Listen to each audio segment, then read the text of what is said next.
A terceirização trabalhista na iniciativa privada, a origem do Instituto, a evolução jurisprudencial e a inconstitucionalidade da terceirização em atividade fim autorizada pelo art. 4 graus A da Lei nº 60191974.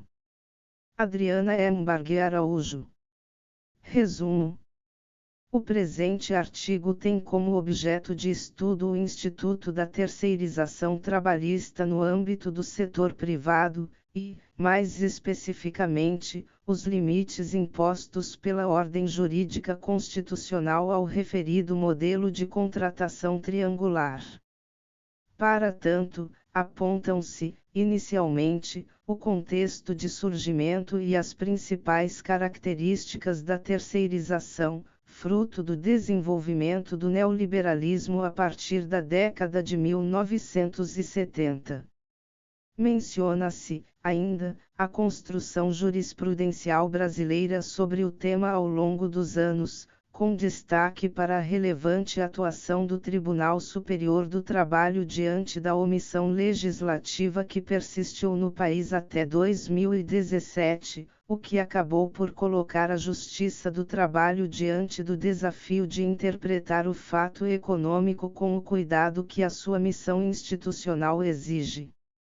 Após décadas de silêncio legislativo sobre a terceirização, foram promulgadas, em 2017, as leis nº 13.429 e nº 13.467, que alteraram substancialmente a Lei nº 60191974. Esta última, em seu art. 4 graus A, passou a permitir a terceirização de todas as atividades pelas tomadoras de serviços, incluindo-se as suas atividades finalísticas. Trata-se de previsão que, além de ir de encontro ao entendimento em vigor no país há décadas, deve ser considerada inconstitucional por afronta ao regime de emprego constitucionalmente protegido, art. 7 a 11 da Constituição, em especial ao princípio da continuidade da relação de emprego, à função social da empresa e da propriedade, art. 170 e 186 da Constituição, ao valor social do trabalho como fundamento da República, ao lado da livre iniciativa, art. 1º, 4ª da Constituição, e ao primado do trabalho como fundamento da ordem social, art. 193 da Constituição, conforme restará adiante demonstrado. A origem da terceirização no mundo e no Brasil, a matriz neoliberal e as relações de trabalho rarefeitas. Inicia-se o estudo de onde é preciso fazê-lo, do começo. Analisam-se, a princípio, as origens da terceirização e o seu contexto de surgimento, primeiro em escala global e, depois, em âmbito nacional, para que seja possível compreender quais os principais motivos para sua rápida e ampla adoção. A origem da terceirização remonta, sem dúvidas, à crise do sistema capitalista na década de 1970, que atingiu não só os países centrais, onde o modelo capitalista de desenvolvimento havia alcançado seu pleno vigor, mas também os países periféricos, que quase sempre tiveram as suas economias posicionadas a reboque das oscilações positivas ou negativas do capitalismo central. Delgado, G. 2012, p. 28. Ascendeu, neste momento, o neoliberalismo, modelo de Estado mínimo que vestia nova roupagem e incrementava práticas liberais de livre negociação e de abstencionismo estatal. O neoliberalismo avançou com força avassaladora sobre os países capitalistas, nos Estados Unidos e na Europa Ocidental a partir da década de 1970, e, na América Latina, de forma mais acentuada a partir dos anos de 1990, com fundamento e compromisso econômicos declarados, procurando, com a aparência da cientificidade, subjugar o político, o jurídico e o social. Salgado, 1998, p. 37 e 38. As perspectivas neoliberais eram marcadas pelo seu caráter individualista, que pregava o deslocamento da matriz estatal para o mercado como elemento essencial para o desenvolvimento socioeconômico. Insta salientar também que, paralelamente ao avanço do neoliberalismo, a crise financeira assolava os países ditos emergentes, obrigando-os a se submeterem aos mandos e desmandos das instituições financeiras internacionais, com destaque para a atuação do Fundo Monetário Internacional, FMI, que implementavam programas econômicos internos harmônicos às diretrizes liberais e reduziam, portanto, os investimentos públicos em saúde, educação e emprego. Era um ciclo vicioso e sem fim ao qual os governos, àquela época, viam-se completamente atados. Inevitável e consequentemente, as relações de emprego, e de trabalho em geral, em todo o mundo foram fortemente afetadas, o que gerou outra crise, paralela, sem precedentes no sistema trabalhista, inclusive no principal ramo jurídico direcionado a regular tais relações, o direito do trabalho. O modelo neoliberal reforçou práticas de mercantilização obreira, especialmente de flexibilização extremada das normas trabalhistas e de desregulamentação dos direitos sociais.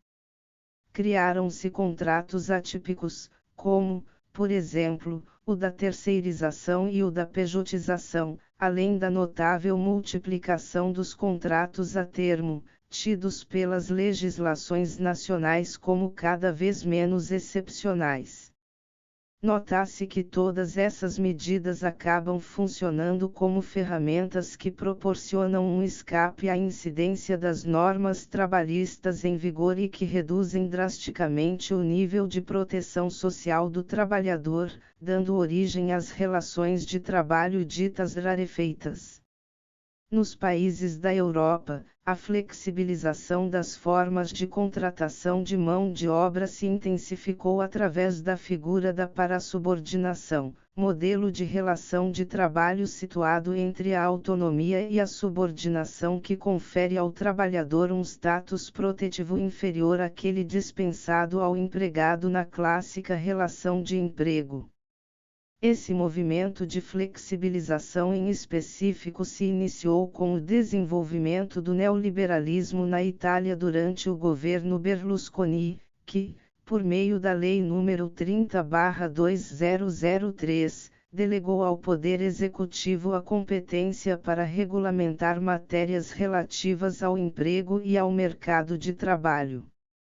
Por sua vez, o Decreto Legislativo nº 2762/2003 previu uma série de novos tipos de contrato de trabalho autônomo com dependência econômica, situados na zona cinzenta da parasubordinação, com a correspondente flexibilização da tutela social, inclusive em termos de remuneração. Amorim, Delgado, 2015, p. 21.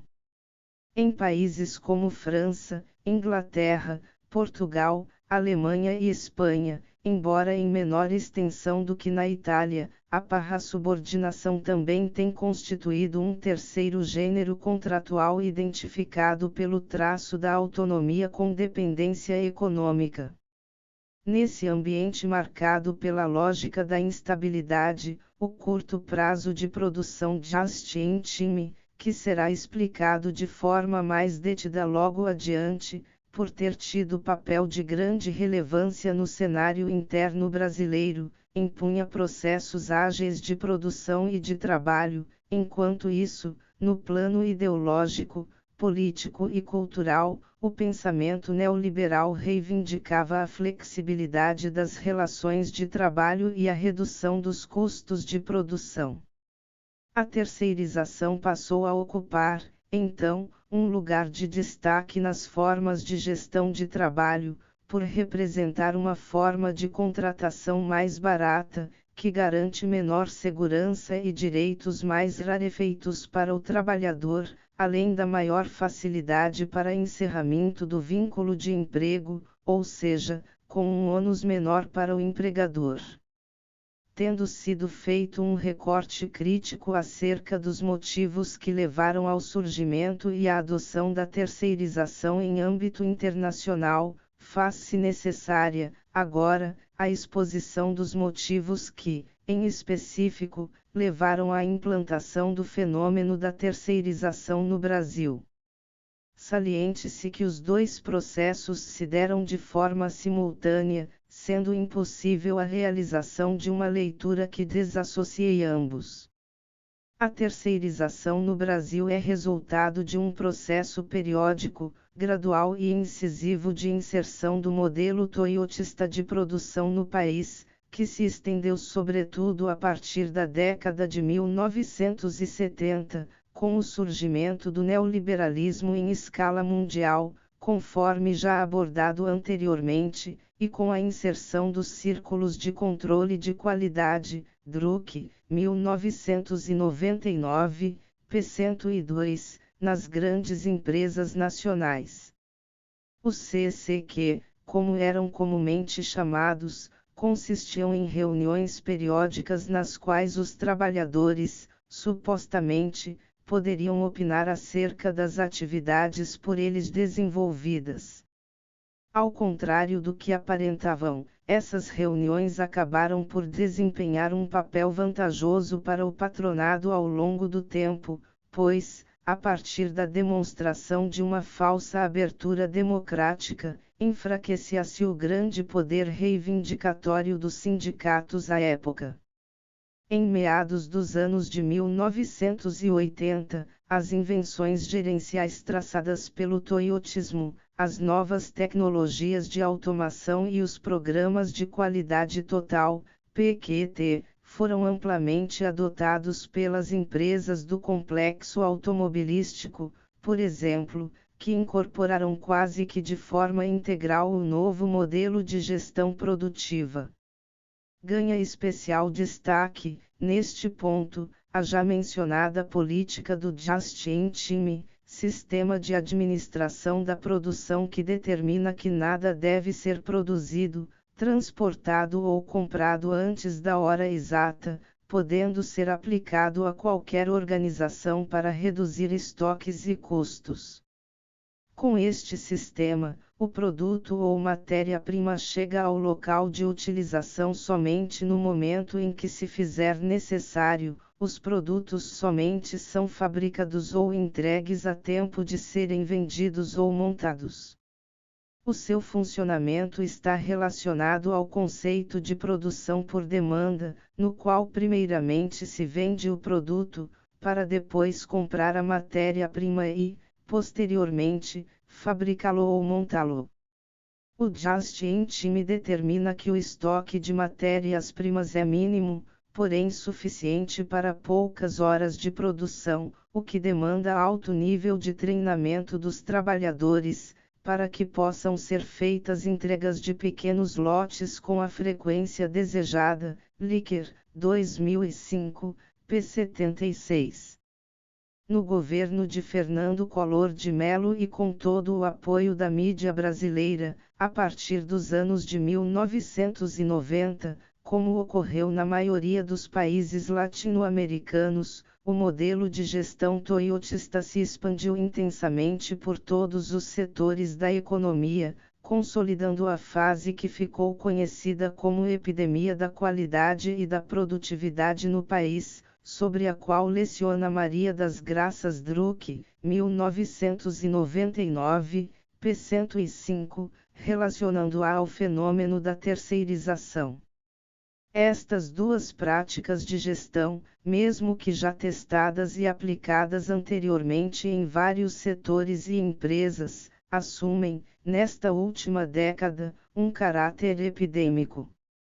De fato, generalizam-se com muita rapidez por todas as atividades da economia, na produção industrial, nos serviços, no comércio, em empresas de porte pequeno, médio e grande. No caso da terceirização, além desta rápida e ampla difusão, há um elemento qualitativo de peso, pois muda o tipo de atividade terceirizada, atingindo não somente as áreas periféricas, os serviços de apoio, alimentação, limpeza, transporte etc., como também as nucleares ou centrais, produção/operação, manutenção, usinagem etc.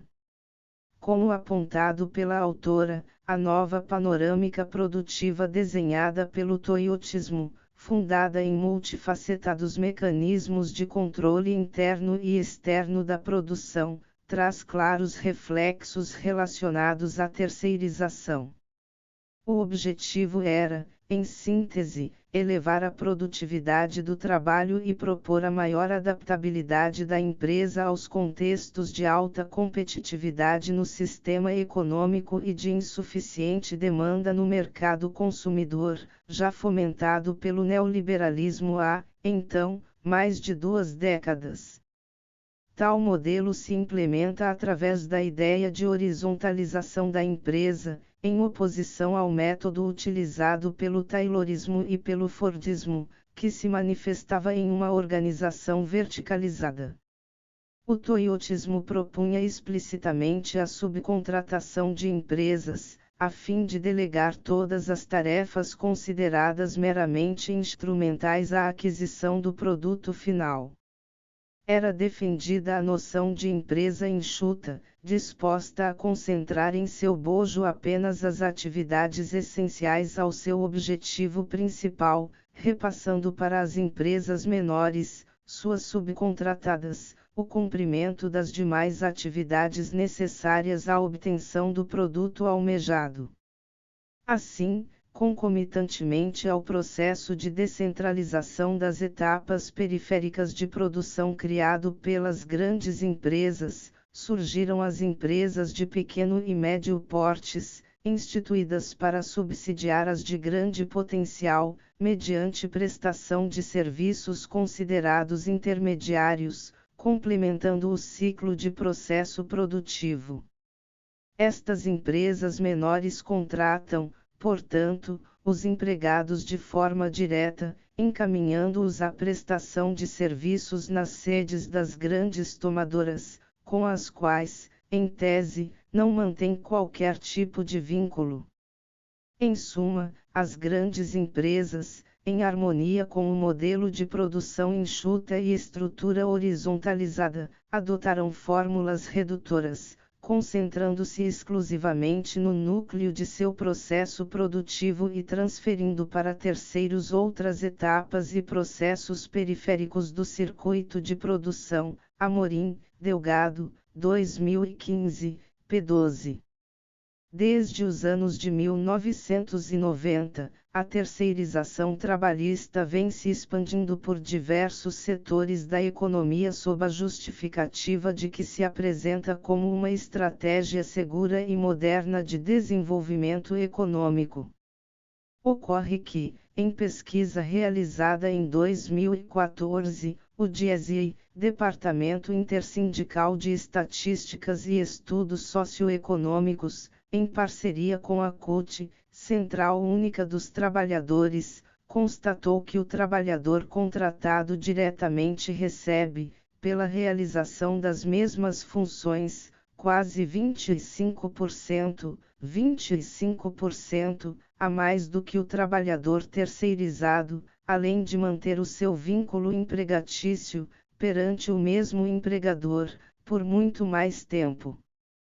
Inclusive, essa desproporção entre os salários é um dos principais motivos que justificam o acelerado ritmo de crescimento do Instituto no Brasil e no mundo, como muito bem ressaltado por José Salvador Torres Silva, 2008, p. 1. Invariavelmente, quando uma empresa decide pela terceirização do seu pessoal, leva em conta a redução dos custos com a folha de pagamento, incluídos os encargos sociais que aumentam em média 45% o valor de cada folha de pagamento e outras despesas necessárias para manter um contrato de trabalho. Tal redução é consequência da diferença da remuneração garantida pelas convenções coletivas de trabalho a que se vincula a empresa que promove a terceirização e aquele pago pelas empresas prestadoras de serviços. Em geral, os trabalhadores terceirizados são pessoas pouco qualificadas profissionalmente, por não serem destinatárias de investimentos em treinamento e qualificação para o trabalho, o que tende a ser justificado pelo fato de não se inserirem de forma permanente na cultura organizacional da empresa tomadora de serviços. Submetem-se, por essa razão, a trabalhos precários e desprovidos de integração social por falta de opção, para continuarem sendo os provedores dos grupos domésticos dos quais fazem parte. Essa lógica, anunciada na terceirização trabalhista, enfraquece todo o sentido de progressividade social que um eventual modelo de gestão empresarial considerado mais moderno poderia assegurar. Diante do permanente e conflituoso embate entre a pungente exigência econômica por flexibilização da organização empresarial, impulsionada pelo neoliberalismo, e a imperatividade protetiva do direito do trabalho, que ganhou força principalmente a partir do surgimento dos direitos fundamentais de segunda dimensão, determinando a necessidade de preservação dos direitos sociais e dos trabalhadores garantidos pela Constituição Federal de 1988, a Justiça do Trabalho brasileira estabeleceu, com a edição da súmula número 331 do TST, uma cuidadosa divisão conceitual entre a legítima terceirização de atividades tidas como auxiliares ou de apoio, e a intermediação fraudulenta de mão de obra, em um complexo processo hermenêutico de adaptação, que será a seguir analisado. Contudo, salienta-se, desde já, que entendimento diferente foi consolidado pelas leis nº 13.429 e nº 13.467, ambas de 2017, que modificaram a Lei nº 60191974, passando a regulamentar, em sede legislativa, o Instituto da Terceirização no Brasil, após décadas de omissão pelo Poder Legislativo quanto ao tema. 2. O histórico de formação da súmula número 331 do TST. A análise da argumentação jurídica que repousa na base da súmula número 331 do TST e o estudo da evolução que culminou em sua edição, no ano de 1993, permitirão concluir que o seu ponto mais relevante diz respeito à legitimidade da terceirização na medida da intensidade da sua prática na dinâmica empresarial e, por conseguinte, da intensidade das suas repercussões sobre o sistema jurídico de proteção ao trabalho e ao trabalhador. O inegável poder da terceirização de fragilizar a relação de emprego e, por consequência, de tornar vulnerável a eficácia do sistema de proteção ao trabalho, colocou a Justiça do Trabalho diante do desafio de interpretar o fato econômico com o cuidado que a sua missão institucional exige. Isto é, no complexo processo hermenêutico que se perfez em meio ao conflito central inerente ao regime capitalista, o Tribunal Superior do Trabalho procurou retratar, através do texto da súmula número 331, o pacto compromissório constitucional entre capital e trabalho.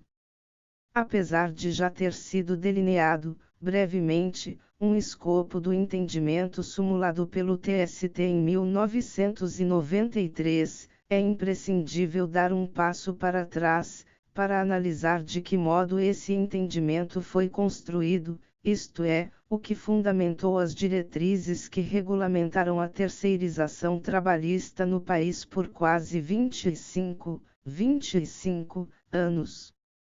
Em outras palavras, para que seja possível a formulação de uma análise crítica acerca das modificações promovidas no regime jurídico da terceirização pelas leis nº 13.429 e 13.467, ambas de 2017, especificamente quanto à possibilidade de terceirização de toda e qualquer atividade das empresas tomadoras, serão enfrentados, agora, os diferentes entendimentos do TST acerca da terceirização ao longo do tempo, bem como quais os conceitos adotados pela jurisprudência trabalhista para que se defina o que seria atividade meio e atividade fim.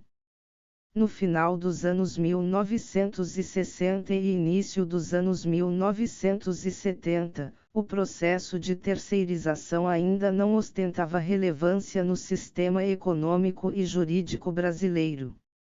A partir da reforma administrativa deflagrada pelo Decreto-Lei nº 2001-967, pela Lei nº 56451970 e pela Lei nº 60191974, redação original, acompanhada pelas mudanças econômicas e culturais trazidas principalmente pelo neoliberalismo à época, é que a terceirização passou a evidenciar relevo no direito brasileiro.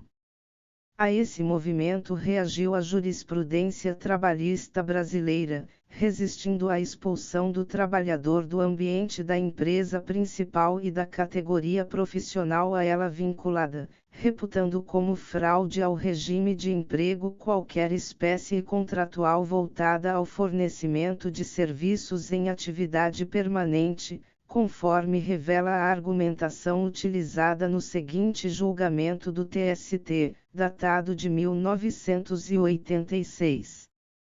Trabalho temporário é aquele e tão somente aquele de que trata a Lei N. 6.019. Qualquer tipo de locação de mão de obra, ultrapassando os limites temporais da referida lei, importa em vinculação direta de trabalho com o tomador de serviço.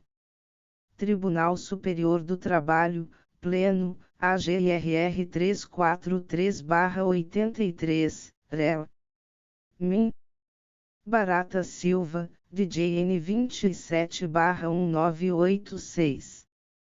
A primeira linha de pensamento da Justiça do Trabalho acerca da aplicação da terceirização no âmbito do direito privado foi, portanto, no sentido de sua impossibilidade, ao argumento de que a legalidade da contratação de serviços interempresariais dependia de expressa autorização legal, que existia então apenas para o segmento estatal, para o serviço de vigilância nos bancos e para as contratações temporárias. Nessa linha, considerava-se ilícita a terceirização de quaisquer atividades permanentes necessárias à dinâmica empresarial, reputando como locação de mão de obra e, portanto, como ato ilícito, todo contrato que, salvo as exceções acima mencionadas, tivesse por objeto a terceirização. Na esteira deste primeiro entendimento, o TST editou o enunciado de jurisprudência número 256, de 30 de setembro de 1986, por meio do qual restringiu, duramente, a prática da terceirização na iniciativa privada no país. Salvo nos casos de trabalho temporário e de serviço de vigilância, previstos pelas leis nº 6.019, de 3 de janeiro de 1974 e nº 7.012, de 20 de junho de 1983, É ilegal a contratação de trabalhadores por empresa interposta, formando-se o vínculo empregatício diretamente com o tomador de serviços.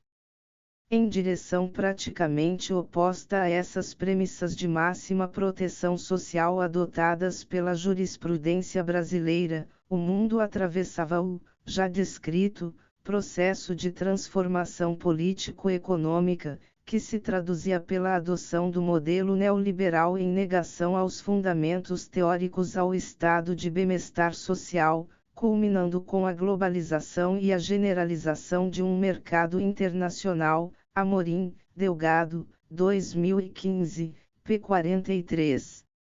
Na descrição desse novo modelo de organização flexível, destaca-se o papel da terceirização de insumos e serviços inerentes ao processo produtivo como uma exigência da permanente adaptação da empresa tomadora de serviços às demandas do mercado. Assim, apesar da louvável resistência apresentada em âmbito jurisprudencial, como produto das mudanças vividas no cenário internacional, a década de 1990 no Brasil veio marcada por reformulações na atuação do Estado, com vistas à desregulamentação das instituições sociais e do mercado econômico, sob a égide do princípio liberal da subsidiariedade estatal. Assim, mesmo ao largo da vedação contida pelo enunciado número 256 do TST, a terceirização se espalhou pelo mercado empresarial brasileiro, em agressivo avanço flexibilizador do sistema legal de contratação de mão de obra. Tendo como base reiteradas decisões do Tribunal Superior do Trabalho, que já não aplicava integralmente o referido enunciado, admitindo a figura da prestação de serviços de limpeza e conservação, em outubro de 1993, o Ministério Público do Trabalho requereu, em caráter de urgência, a revisão do enunciado número 256, propondo que fossem excetuadas da restrição à terceirização as empresas públicas e sociedades de economia mista. Martins Filho, 1994, p. 18 e 24. Na verdade, a nova interpretação jurisprudencial incorporava a anterior permissão legal referente à terceirização de atividade meio do tomador de serviço, como explicitado pelo art. 10, 7-O do Decreto-Lei nº 2001-967 e pelo art. 3º, parágrafo único da Lei nº 56451970. Apreciando o requerimento, o TST flexibilizou seu entendimento a respeito do tema e passou a reconhecer a legalidade da contratação de quaisquer serviços especializados ligados à atividade meio do tomador não apenas em relação às estatais, conforme sugerido pelo MPT, mas também para quaisquer entidades de direito privado. Em 21 de dezembro de 1993, foi então publicada no Diário Oficial da União a súmula número 331 do TST, com o objetivo de rever, alterar e ampliar os contornos do então cancelado enunciado número 256, seu antecedente. Determina a redação da referida súmula, em seus itens I, terceira, quarta e sexta, o seguinte: contrato de prestação de serviços. Legalidade. I. A contratação de trabalhadores por empresa interposta é ilegal, formando-se o vínculo diretamente com o tomador dos serviços, salvo no caso de trabalho temporário, Lei nº 6.019, de 3 de janeiro de 1974. Terceira, não forma vínculo de emprego com o tomador a contratação de serviços de vigilância, Lei nº 7.102, de 20 de junho de 1983, e de conservação e limpeza, bem como a de serviços especializados ligados à atividade meio do tomador, desde que inexistente a pessoalidade e a subordinação direta. Quarta, o inadimplemento das obrigações trabalhistas, por parte do empregador, implica a responsabilidade subsidiária do tomador dos serviços quanto àquelas obrigações, desde que haja participado da relação processual e conste também do título executivo judicial. Sexta, a responsabilidade subsidiária do tomador de serviços abrange todas as verbas decorrentes da condenação referentes ao período da prestação laboral.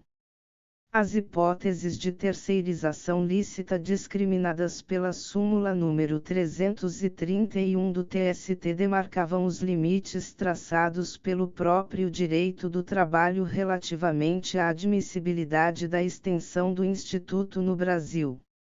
Isso significa que as terceirizações que se encontrassem fora desse parâmetro eram reputadas pelo sistema jurídico como fraudulentas e, por isso, ilícitas e inválidas. Viana, Delgado, Amorim, 2011, p. 67.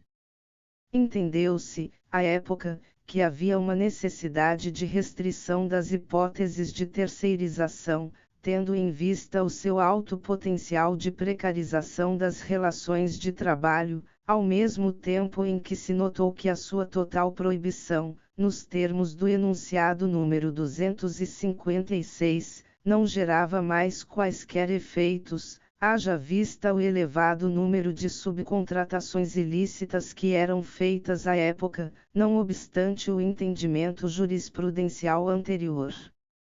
Sobre o assunto, leciona José Jandier Bezerra Diniz, 1999, p. 19, que a terceirização, como já explicitado, foi uma saída da classe empresarial à necessidade de barateamento da mão de obra, ao contrário do que pensam alguns, não deve ser simples e absolutamente proibida, como tentou fazer o enunciado número 256, é um sinal dos tempos, e como tal deve o direito do trabalho compreendê-la e decifrar suas estruturas, a fim de poder encontrar soluções para a classe trabalhadora a quem ele serve, dentro desse novo contexto socioeconômico.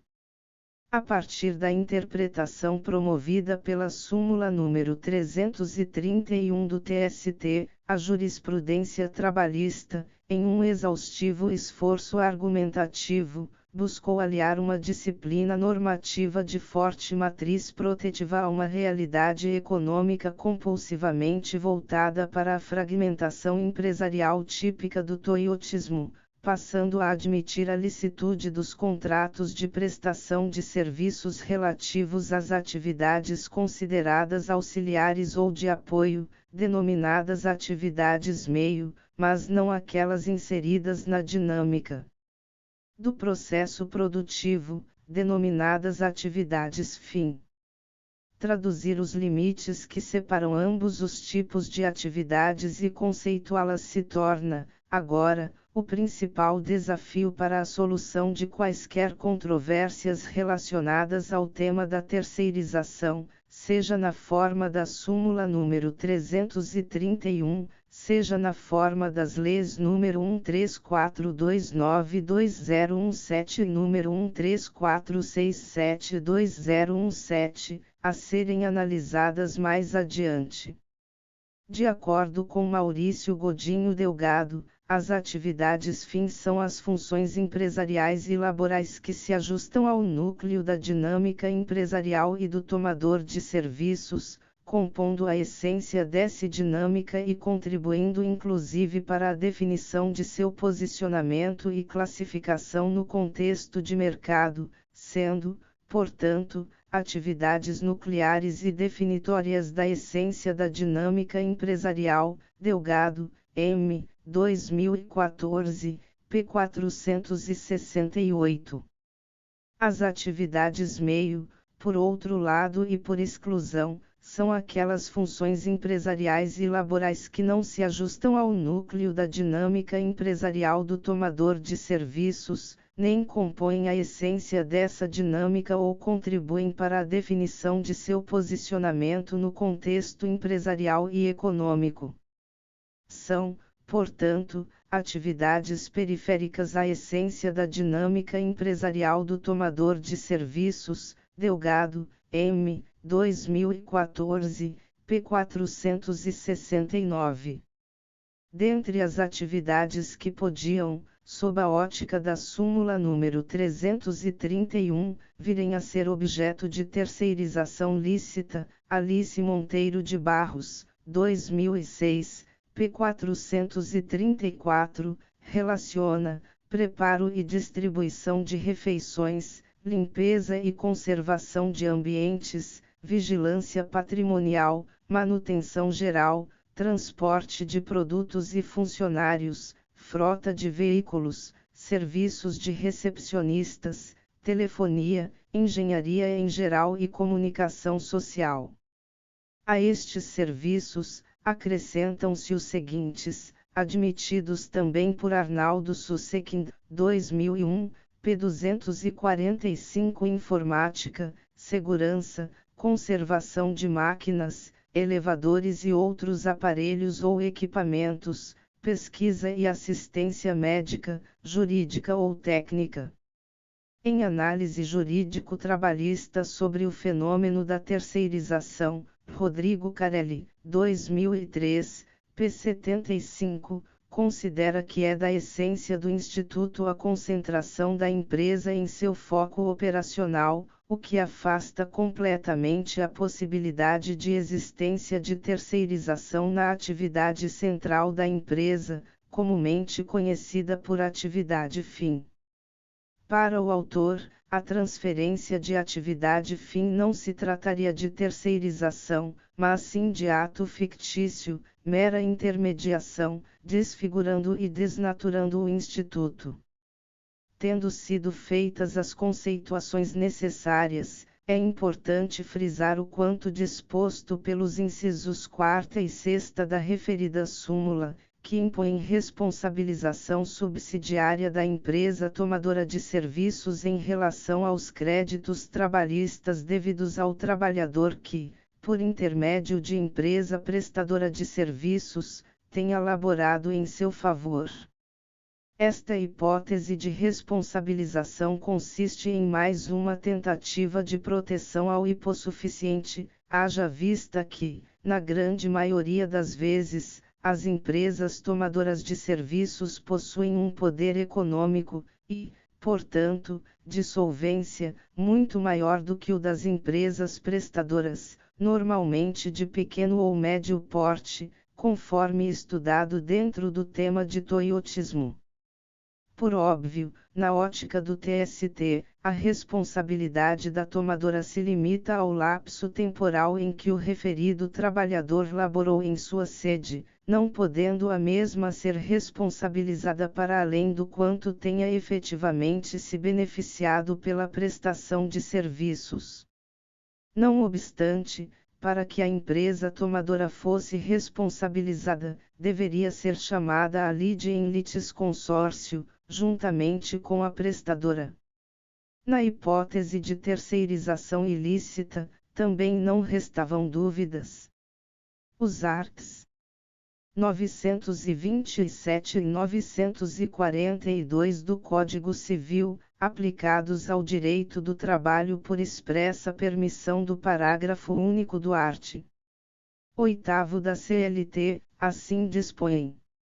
Art. 927. Aquele que, por ato ilícito, art. 186 e 187, causar dano a outrem, fica obrigado a repará-lo. Parágrafo único. Haverá obrigação de reparar o dano, independentemente de culpa, nos casos especificados em lei, ou quando a atividade normalmente desenvolvida pelo autor do dano implicar, por sua natureza, risco para os direitos de outrem. Art. 942. Os bens do responsável pela ofensa ou violação do direito de outrem ficam sujeitos à reparação do dano causado, e, se a ofensa tiver mais de um autor, todos responderão solidariamente pela reparação. Parágrafo único. São solidariamente responsáveis com os autores, os coautores e as pessoas designadas pelo art. 932. Da leitura dos dispositivos acima, infere-se claramente que se estabelece a responsabilidade solidária entre todos aqueles que praticam o ato ilícito. Conforme é possível depreender também da leitura dos arts. 186 e 187 do Código Civil, comete ato ilícito quem viola direito de outrem, por ação, omissão ou negligência, causando-lhe dano, ou aquele que, ao gozar do seu direito, excede os limites que lhe são impostos pelo seu fim econômico ou social, pela boa-fé ou pelos bons costumes. A conclusão mais lógica que se chega da leitura conjugada dos dispositivos é a de que, mesmo sendo a súmula número 331 omissa no tocante à responsabilidade da empresa tomadora nas hipóteses de terceirização ilícita, a empresa contratante era responsabilizada solidariamente, Miraglia, 2008, p. 125. Isto porque está previsto em lei que todos aqueles que praticam ato ilícito serão responsabilizados, de modo que qualquer interpretação diversa incidiria em flagrante ilegalidade. Nesta esteira, ensina Gabriela Neves Delgado, 2003, p. 182, que não restam dúvidas, portanto, que a única maneira de se eliminar a prática ilícita terceirizante é imputando responsabilidade solidária às duas empresas que praticaram a irregularidade. A previsão da responsabilidade meramente subsidiária para a empresa que cometeu a conduta irregular terceirizante consiste em assegurar-lhe tratamento promocional, favorável, idêntico àquele que a ordem jurídica defere à empresa que realizou terceirização lícita. Isso é simplesmente um contrassenso. De forma complementar, é consenso na doutrina que, independentemente dos posicionamentos específicos e das correntes existentes acerca da necessidade ou não de limitação da terceirização no Brasil, a terceirização deve ser necessariamente analisada à luz dos requisitos da relação de emprego, elencados nos arts. 2º e 3º da CLT.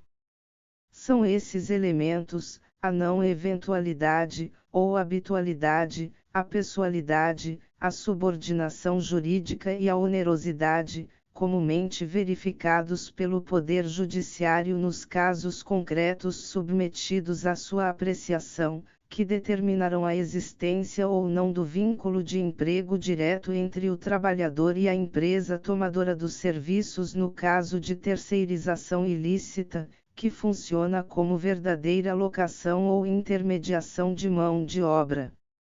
Por tudo o quanto acima exposto, conclui-se que, a partir da edição da súmula número 331 do TST, o direito do trabalho passou a avaliar a legitimidade e a legalidade da contratação terceirizada de serviços em uma perspectiva teleológica, à luz do objetivo econômico da empresa, identificando, em seu objeto social, as atividades que possuem características auxiliares para diferenciá-las daquelas outras que, por exclusão, constituem o núcleo essencial do empreendimento.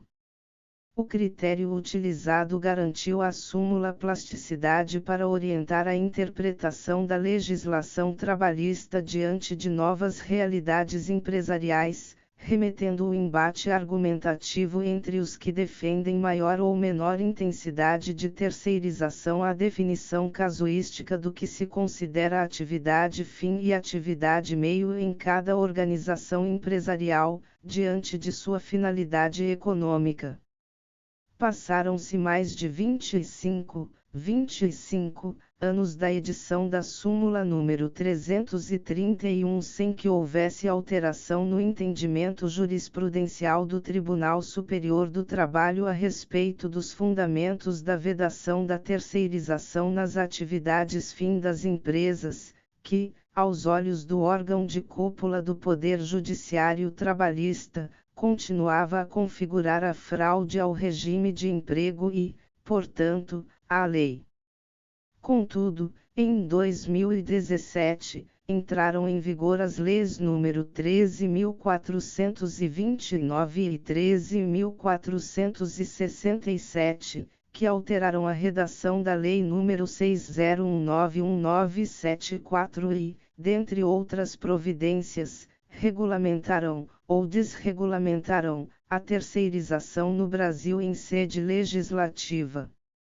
Ao contrário do entendimento consolidado na jurisprudência do Tribunal Superior do Trabalho, as mencionadas legislações determinaram a legalidade da terceirização no Brasil de forma irrestrita, isto é, não apenas em relação às atividades meio das empresas, mas também às suas atividades fim, core business, atendendo, portanto, aos interesses da classe empresária brasileira. No dilema inerente ao direito do trabalho, portanto, o Poder Legislativo, ao invés de buscar uma solução que privilegiasse tanto o capital quanto o trabalho, optou por privilegiar apenas o capital, promovendo uma inquestionável flexibilização em relação ao regime anterior. A súmula número 331 do TST, apesar de consolidar posicionamento compatível com a proteção ao trabalhador em sede constitucional e infraconstitucional, sem se tornar obsoleta e inadequada às evoluções inerentes ao modelo produtivo capitalista, afinal, permitia a terceirização das atividades meio e, portanto, a horizontalização das empresas, de forma limitada, cedeu forçadamente espaço, desde 2017, a uma legislação manifestamente flexibilizadora, capitalista e protetiva aos interesses patronais, sobre a qual se debruça agora o presente artigo, especificamente quanto à previsão trazida no art. 4 graus A da Lei nº 60191974. 3. A mudança promovida pelo art. 4 graus A da Lei nº 60191974 e a inconstitucionalidade da terceirização das atividades fim no direito trabalhista brasileiro. A Lei nº 60191974, em sua redação original, trazia disposições que regulamentavam o trabalho temporário no Brasil. Contudo, em 2017, foram inseridos diversos dispositivos em seu corpo pelas leis nº 1342920171 34672017, não apenas relativamente ao trabalho temporário, complementando a disciplina legal já existente, mas que passaram a regulamentar também, pela primeira vez em sede legislativa, o regime da terceirização no direito do trabalho brasileiro. Inicialmente, esclarece-se que o presente artigo defende, sim, a necessidade de regulamentação da terceirização pelo Poder Legislativo. Afinal, trata-se de instituto extremamente complexo e que se encontra a todo o momento em evolução, de modo que texto de súmula, independentemente do esforço do órgão jurisdicional competente, jamais seria suficiente para regulamentar as situações com as quais os juízes do trabalho brasileiros se deparavam, e ainda se deparam, cotidianamente. A regulamentação era necessária, resguarda o princípio da segurança jurídica e, inclusive, deveria ter ocorrido bem antes de 2017. Maurício Godinho Delgado, 2014, p. 477, se manifesta no seguinte sentido sobre o tema. O laconismo de regras legais em torno de tão relevante fenômeno sociojurídico conduziu à prática de intensa atividade interpretativa pela jurisprudência, em busca de assimilar a inovação sociotrabalhista ao cenário normativo existente no país. Em segundo lugar, ressalta-se que não serão analisados todos os aspectos do novo regime da terceirização implementado pelas leis nº 13.429 e nº 13.467, tendo em vista que se trata de tema extenso e que acabaria tornando demasiado amplo o objeto do presente artigo. Por isso, focar-se-á no aspecto relativo à abrangência da terceirização autorizada pelo legislador, que foi de encontro ao entendimento sumulado pelo Tribunal Superior do Trabalho, ao autorizar, no art. 4 graus A da Lei nº 60191974, a terceirização irrestrita das atividades das tomadoras de serviço, o que, como defende este estudo, é inconstitucional por violação ao regime de emprego constitucionalmente protegido, art. 7º a 11 da Constituição, a função social da empresa e da propriedade, arts.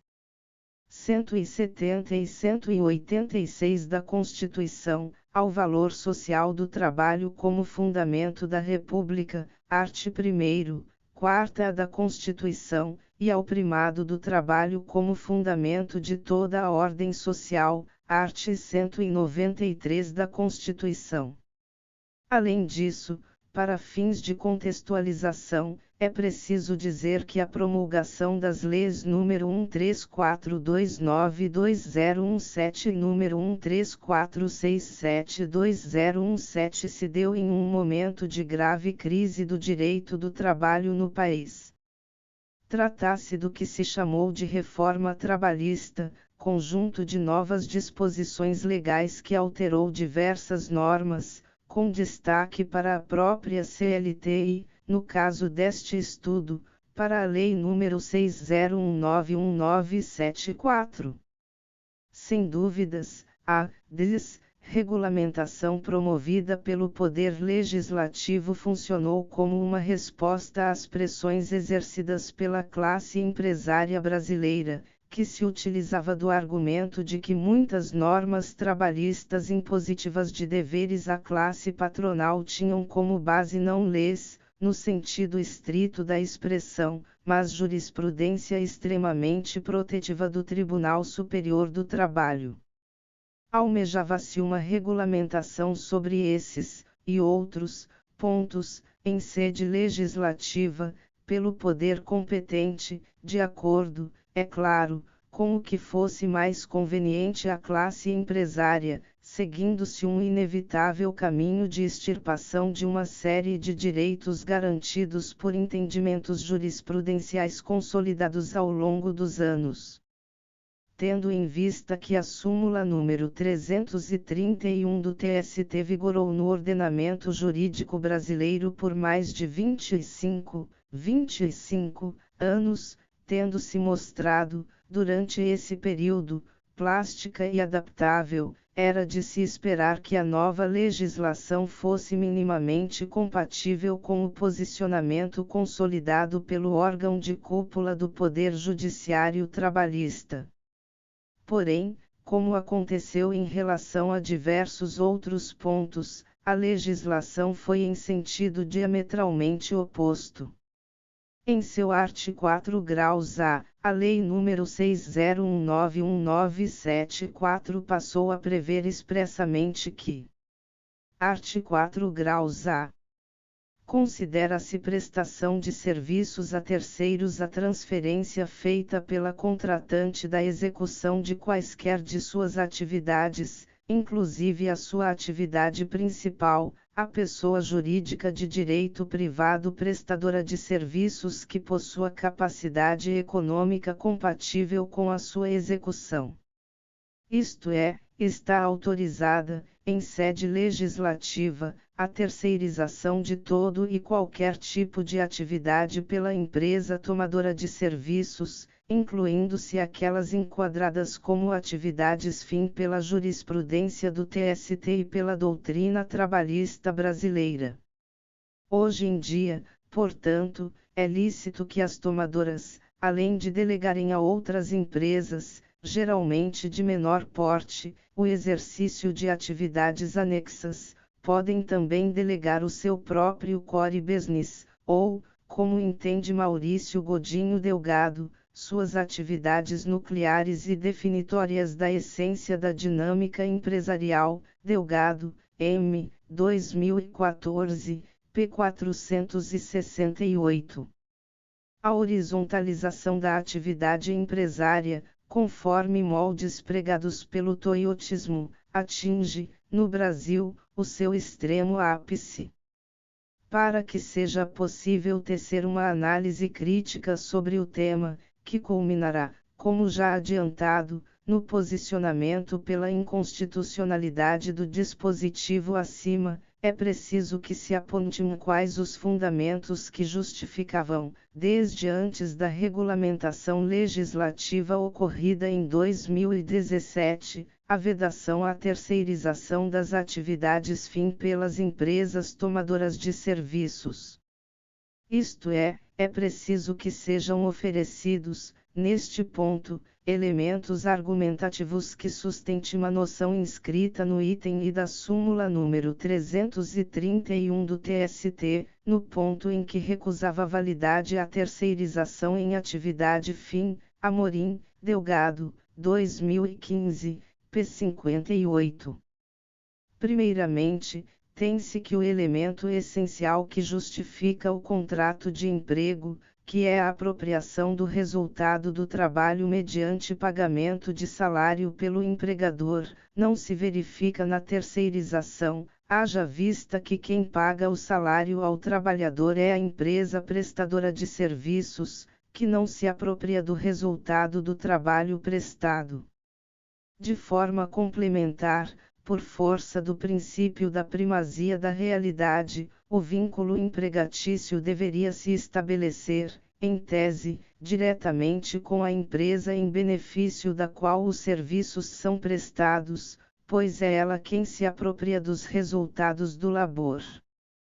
Por isso, conclui-se que a terceirização, por si só, é um instituto que relativiza aspectos importantíssimos e essenciais ao próprio direito do trabalho, de modo que deve ser aplicado ao ordenamento jurídico de forma limitada e cuidadosa. Inclusive, a resistência inicial à terceirização de serviços por conta da sua potencialidade de precarização das relações de emprego foi tamanha que, em um primeiro momento, o TST, em seu, já analisado, enunciado número 256, optou por vedar a prática da terceirização de serviços de forma geral, salvo em situações excepcionais. Contudo, as transformações vividas pela economia mundial acabaram disseminando a terceirização de forma rápida e incisiva na realidade brasileira alguns poucos anos depois, de modo que o entendimento jurisprudencial anterior nitidamente não atendia às necessidades de mercado da época, sendo desprovido de eficácia social.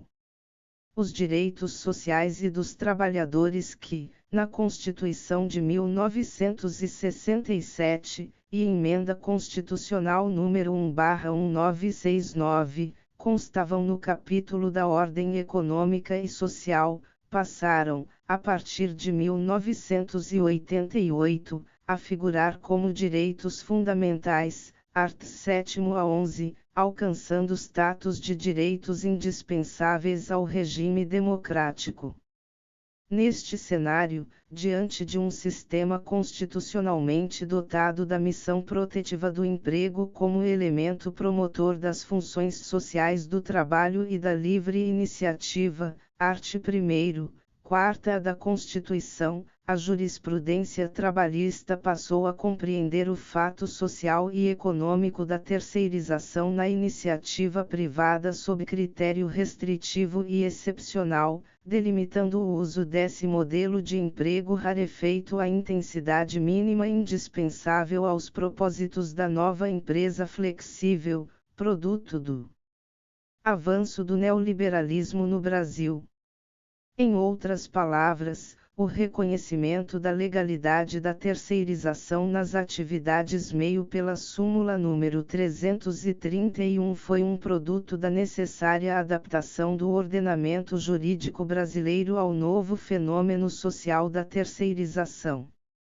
Desta forma, o Tribunal Superior do Trabalho adotou entendimento no sentido de ser possível a redução do âmbito de incidência do emprego direto na atividade meio da empresa, ao admitir, neste espaço, o modelo triangular de trabalho, para preservar o emprego direto na atividade fim, com o objetivo de conciliar a nova realidade econômica à máxima proteção social do trabalho exigida pela legislação e, principalmente, pela Constituição Federal.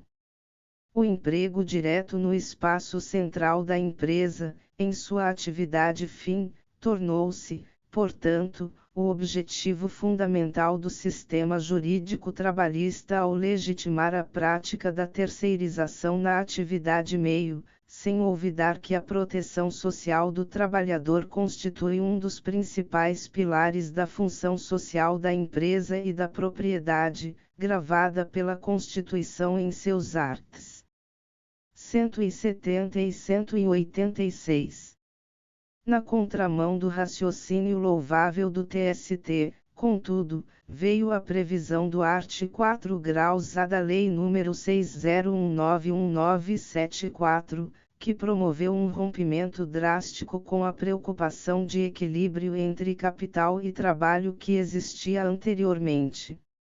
A permissão indiscriminada e ilimitada da terceirização pelas leis nº 1342920117 e nº 13467217, além de violar diversos dispositivos constitucionais pátrios, gera também inúmeras consequências práticas gravosas aos empregados.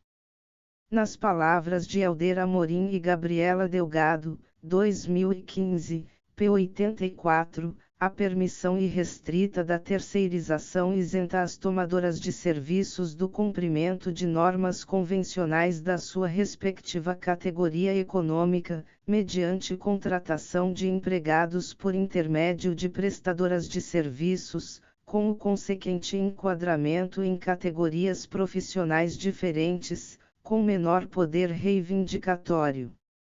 Sem dúvidas, é possível dizer que a nova previsão legislativa esvazia, neste ponto, o valor constitucional da organização social como veículo de afirmação da coalizão profissional pela melhoria das condições sociais dos trabalhadores, art. 7º, XXV e 8º, 6ª da Constituição.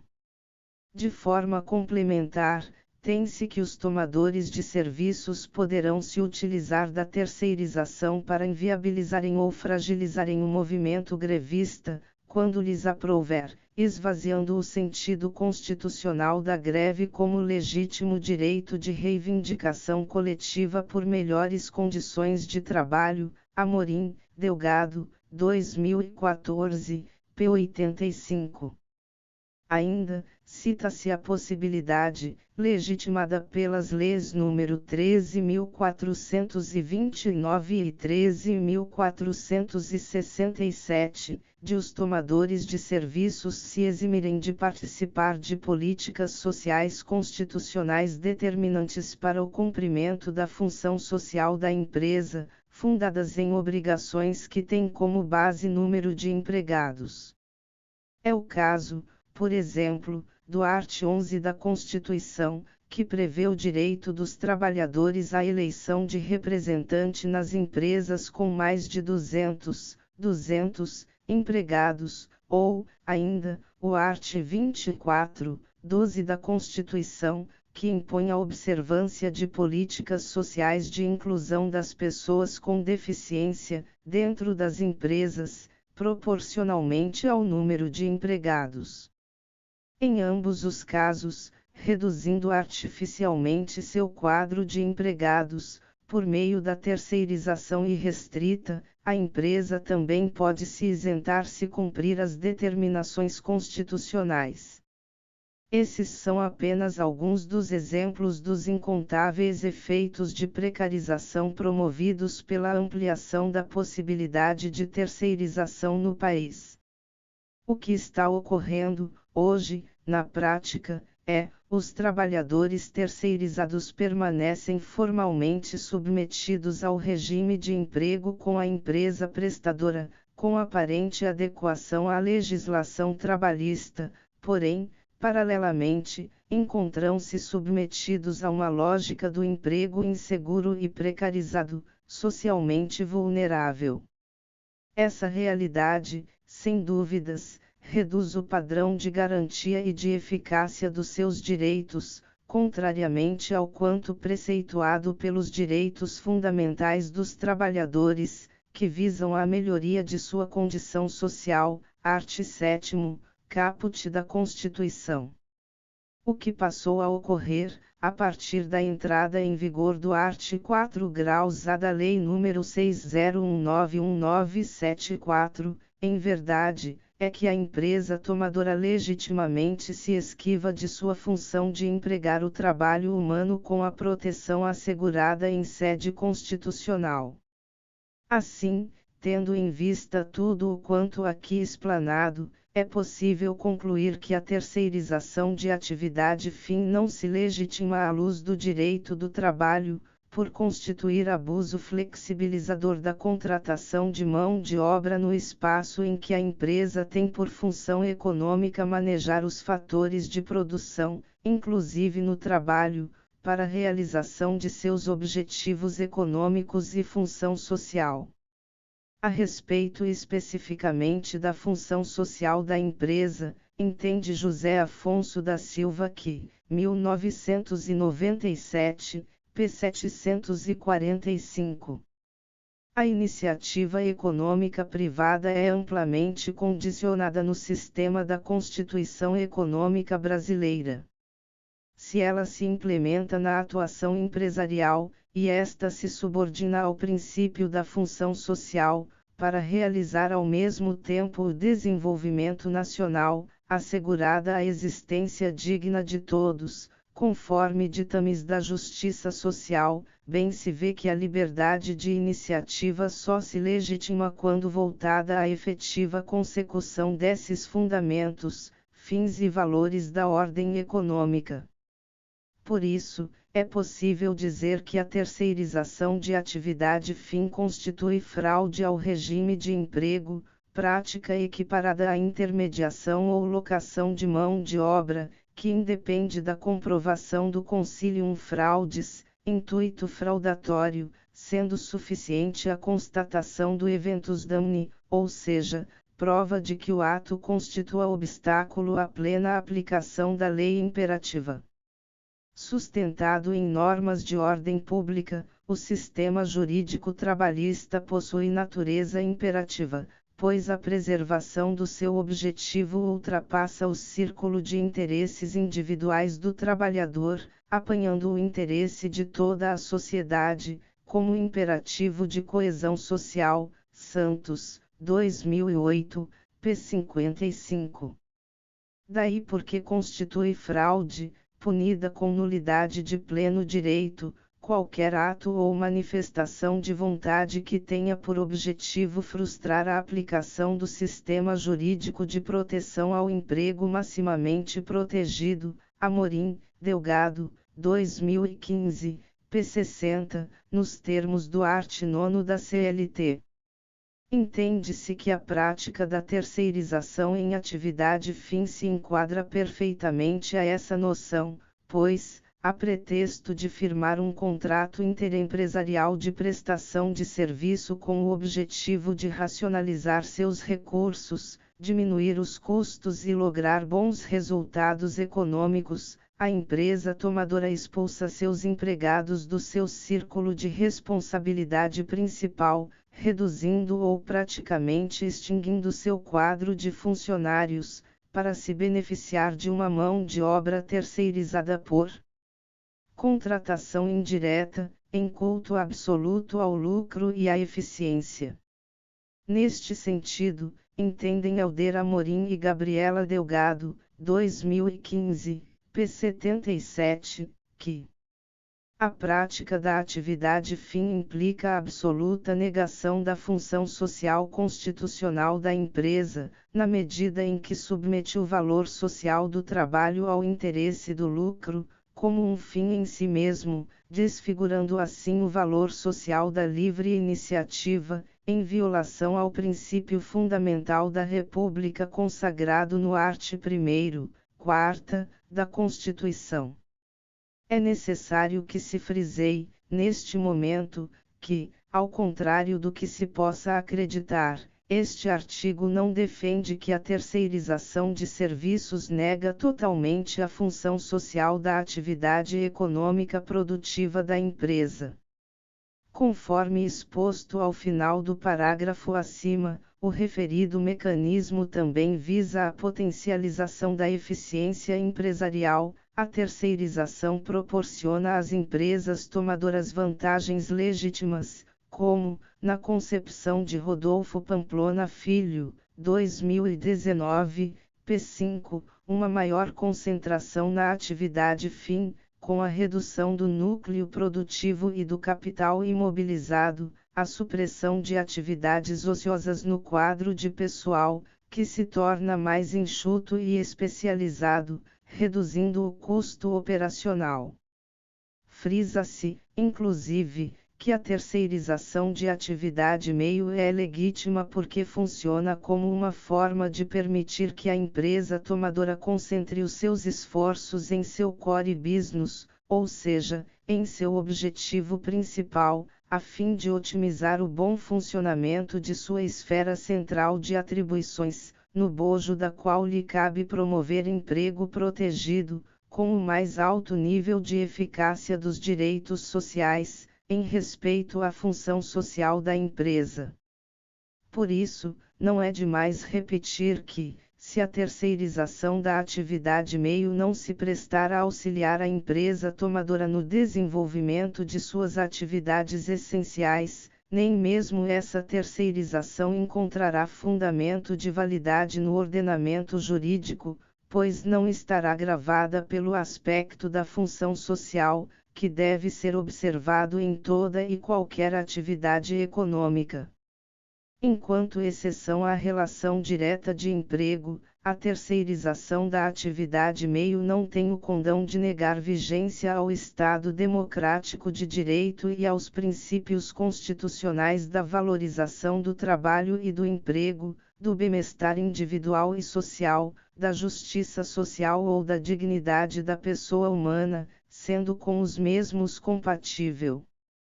Por outro lado, a autorização da terceirização em qualquer dimensão, área ou atividade da vida empresarial, nos exatos moldes previstos no art. 4 graus A da Lei nº 60191974, implica no esvaziamento de diversos conceitos constitucionais, pois equipara o trabalho a simples mercadoria, como veda expressamente a Organização Internacional do Trabalho.